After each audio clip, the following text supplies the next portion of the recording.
Bismillahirrahmanirrahim. Alhamdulillah kita bertemu kembali di dalam pembelajaran fikih untuk kelas 6. Adapun materi pada pertemuan kali ini adalah hal-hal yang harus disegerakan dalam pengurusan jenazah. Di buku kalian bisa dilihat apa saja yang harus disegerakan, ada 6. Yang pertama adalah yang harus dilakukan setelah seseorang meninggal dunia, yaitu menutup kedua mata jenazah. Yang kedua, menutup seluruh tubuhnya setelah dilepaskan dari pakaiannya. Kemudian yang ketiga, menyampaikan kepada orang lain tentang berita kematiannya. Yang keempat, bersegera untuk mengurus jenazahnya.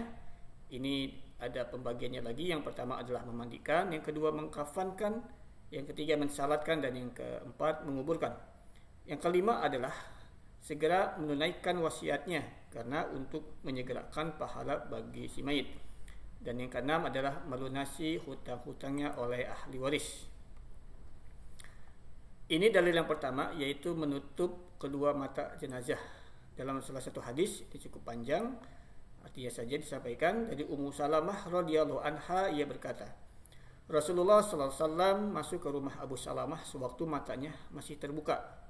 Jadi ketika itu Abu Salamah wafat tapi matanya masih terbuka. Lalu beliau memejamkan matanya, mata Abu Salamah yang masih terbuka tadi. Kemudian berkata, sesungguhnya ruh itu bila dicabut maka pandangannya mengikutinya. Jadi ini kata Nabi, ketika ruh dicabut pandangan matanya itu mengikutinya. Maka menjeritlah orang-orang dari keluarganya. Lalu beliau, Nabi bersabda, janganlah kamu berdoa untuk dirimu sendiri kecuali demi kebaikan, karena sesungguhnya malaikat itu mengamini apa yang kamu ucapkan. Ini harus jadi perhatian kita. Kita harus menjaga lisan, berkata yang baik, jangan mengatakan sesuatu yang tidak baik, karena malaikat itu akan mengaminkan. Kemudian beliau beliau berdoa, Allahumma gfir li Abi Salamah warfa darajatah fil mahdiyin wabsih lahu fi qabrih wa nawwir lahu fi wahluf lahu fi aqibih. Ya Allah, berilah ampunan kepada Abu Salamah, tinggikanlah derajatnya ke tingkat orang-orang yang mendapat petunjuk, lapangkanlah baginya dalam kuburnya, terangilah dia di dalamnya, dan berilah penggantinya dalam turunannya. Jadi ini sunnahnya adalah mendoakan yang baik-baik ketika ada orang yang meninggal dunia, bukan membicarakan hal-hal yang buruk pada jenazah tersebut, karena nanti bagaimana kalau malaikat itu akan mengaminkan ketika yang kita omongkan adalah yang jelek. Makanya harus yang baik-baik. Kemudian yang kedua, setelah menutup wajah, menutup mata, maka adalah yang kedua menutup seluruh tubuhnya setelah dilepaskan dari pakaiannya. Setelah pakaiannya dilepas, untuk disegerakan menutupnya.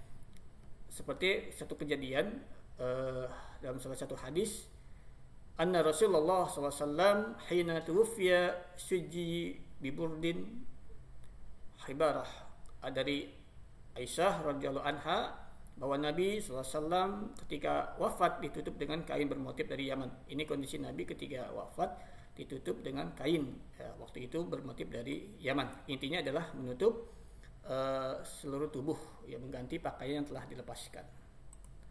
Yang ketiga adalah menyampaikan kepada orang lain tentang berita kematiannya.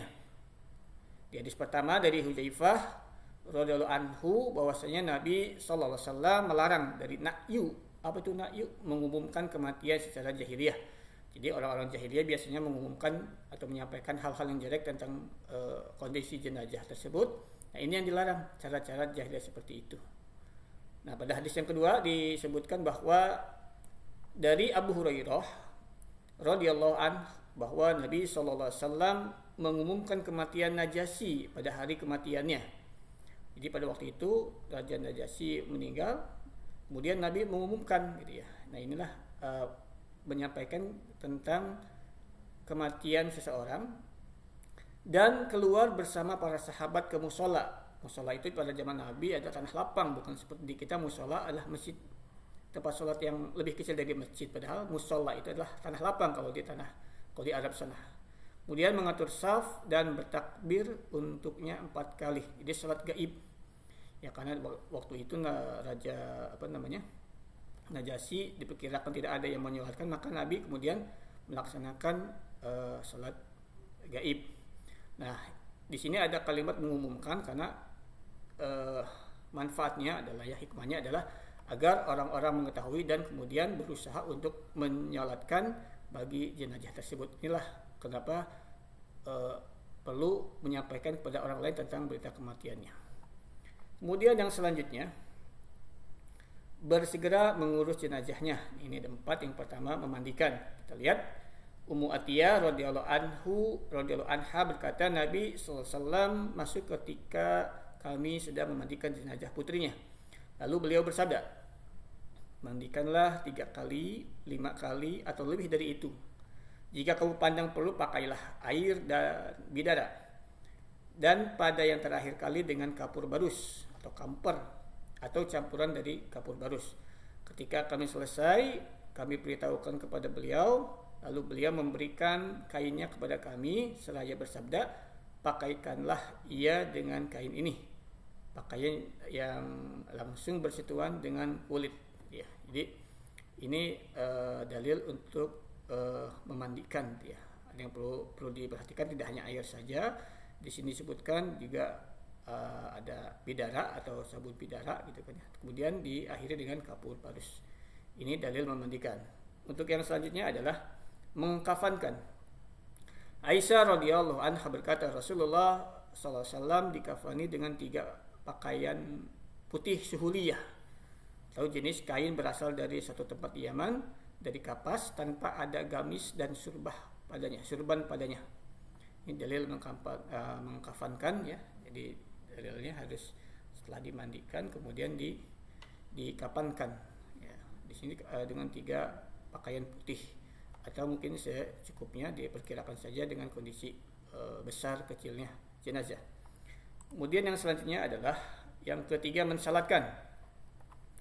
Kita lihat dalilnya dari Abu Hurairah. Ia berkata bahwa Rasulullah SAW bersabda, barang siapa yang menyaksikan jenazah sampai ia menyolatkannya, maka baginya 1 qirot. Ini kalau dia mensolatkan, ya, dia menyaksikan, dia hadir, kemudian dia sholat jenazah, maka baginya 1 qirot. Lalu barang siapa yang menyaksikan jenazah hingga dimakamkan, ya, ikut di pemakaman, maka baginya 2 qirot. Kemudian ada yang bertanya kepada Rasulullah SAW, apa yang dimaksud dengan 2 qirot itu? Tanya sahabat. Kemudian Rasulullah SAW menjawab, 2 qirot itu semisal 2 gunung yang besar. Jadi pahala bagi orang yang mensalatkan jenazah adalah 1 qirot, 1 gunung besar. Kemudian apabila ia ikut menghadiri pemakamannya, mengantarkan pemakaman, maka dia akan mendapatkan 1 qirot. Artinya ketika dia menyolatkan kemudian ikut menguburkan, maka dia akan mendapatkan nilai pahala yang besar yang disebut dengan 2 qirot atau semisal 2 gunung besar. Nah, inilah hendaknya umat Islam itu jangan hanya sekedar hadir saja, tapi juga harus menyolatkan. Untuk selanjutnya, yang keempat adalah menguburkan. Dari Jabir radhiyallahu anhu bahwa Rasulullah SAW bersabda, janganlah kalian makamkan mayit kalian di waktu malam kecuali jika sangat mendesak. Nah, ini artinya dalil tentang menguburkan. Ada sedikit larangan kalau pada waktu malam, mungkin karena faktor dan lain sebagainya. Intinya adalah jenazah itu harus dimakamkan dan segera untuk dimakamkan. Jangan ditunda-tunda sampai besok hari atau sampai beberapa hari. Di Islam itu anjurannya adalah untuk mensegerakan penguburan jenazah. Kemudian yang harus kita perhatikan adalah ketika di dalam penguburan jenazah itu ada 3 larangan, walaupun ada beberapa larangan yang lain. Ketika berada di dalam pemakaman, di sini disebutkan Rasulullah SAW melarang dari memberi kapur atau disemen pada kubur, duduk di atas kubur, dan memberi bangunan di atas kubur. Hadis riwayat Muslim. Dalam riwayat yang lain ada kalimat wa an yuktaba alaih, tidak boleh ditulis nama, gitu kan. Jadi larangannya jelas tidak boleh dikapur, ya. dapat dikapur, mungkin di semen atau dicat segala macam, dipercantik, diperindah gitu kan. Di Islam tidak dibolehkan seperti ini. Ini hadisnya Muslim, hadis sahih. Kemudian duduk di atas kubur juga tidak boleh. Kemudian juga membangun di atas memberi bangunan di atas kubur juga sebenarnya di Islam tidak diperkenankan, tidak dibolehkan. Itu kalau kita merujuk kepada hadis ini, maka kita akan mengikuti larangan-larangan ini. Bahkan ada tambahan juga, wa ayyuk taba alaihi, tidak ditulis namanya. Ya, kalau ditulis namanya tanggung, nomor HP, nomor email juga ditulis. Nah, inilah larangan yang harus diperhatikan bagi kita sebagai umat Islam, adab di dalam kubur, ya, di dalam pemakaman atau di sekitar kuburan.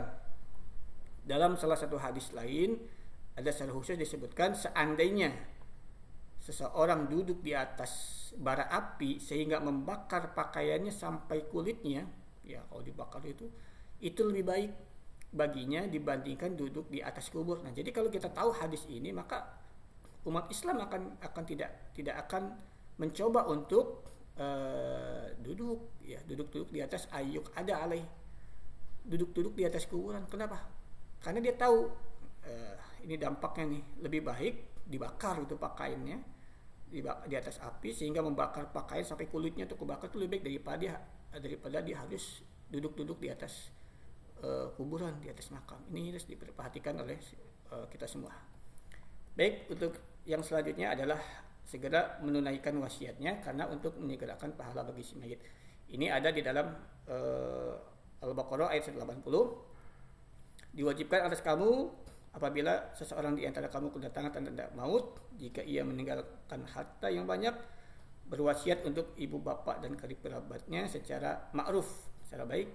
Ini adalah kebaikan atas orang-orang yang bertakwa. Nanti bisa dibaca lagi, kita percepat. Dan selanjutnya adalah segera melunasi hutang-hutangnya oleh ahli waris. Ini biasanya diumumkan ketika ada seremonial penguburan jenazah.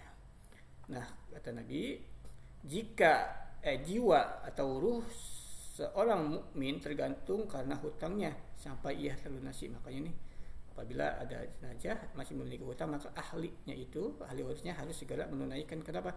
Karena tergantung nih hutangnya. Andailah dia ahli surga, tapi ketika dia memiliki hutang, maka dia akan tertahan. Tetapi setelah hutangnya ini dilunasi, maka akan terbebas dari penahanan dia ketika dia akan masuk di surga. Nah, inilah yang harus diperhatikan oleh kita semua. Baik, ini yang kemarin sudah disampaikan beberapa cara-cara gerakan-gerakan di dalam melaksanakan salat jenazah. Kalian sudah punya filenya, sudah diberikan, tinggal kalian hafalkan. Ini juga sudah disampaikan. Kemarin juga sudah ada kita takbir pertama di dalam masalah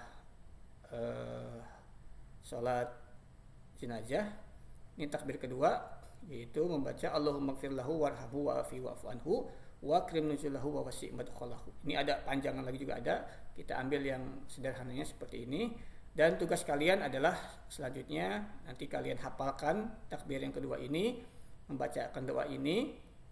Nanti kalian storekan, dikirimkan melalui voice note, ya.